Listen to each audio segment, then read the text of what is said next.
آپ اچھے خاتمے کے لیے بہت فکر مند رہتے تھے۔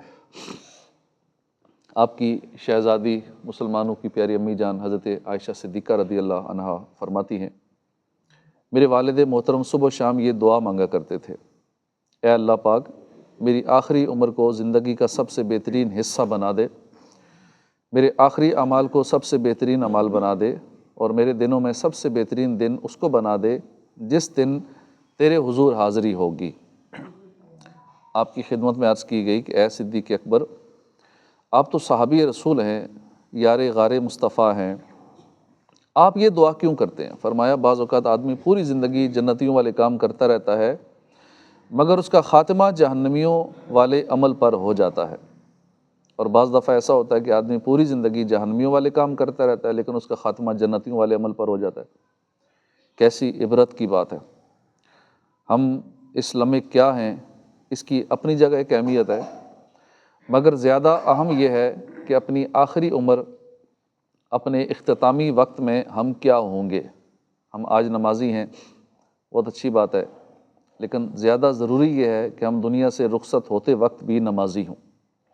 ہم آج نیک ہیں، بہت اچھی بات ہے، لیکن ضروری ہے کہ آخری وقت بھی ہم نیک ہوں۔ ہم آج مسلمان ہیں، بہت اچھی بات ہے، مگر زیادہ اہم بات یہ ہے کہ ہم مرتے وقت بھی مسلمان ہوں۔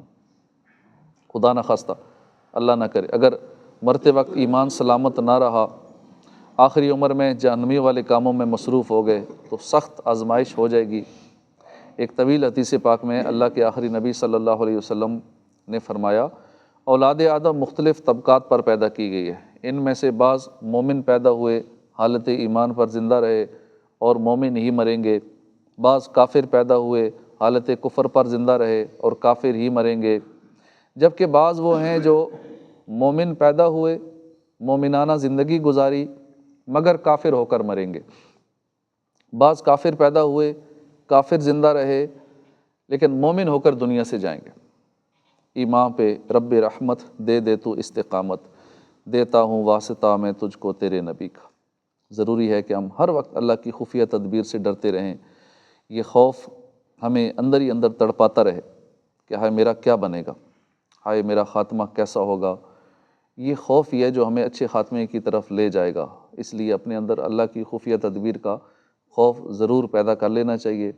قرآن کریم میں ہے تو اللہ کی خفیہ تدبیر سے صرف تباہ ہونے والے لوگ ہی بے خوف ہوتے ہیں۔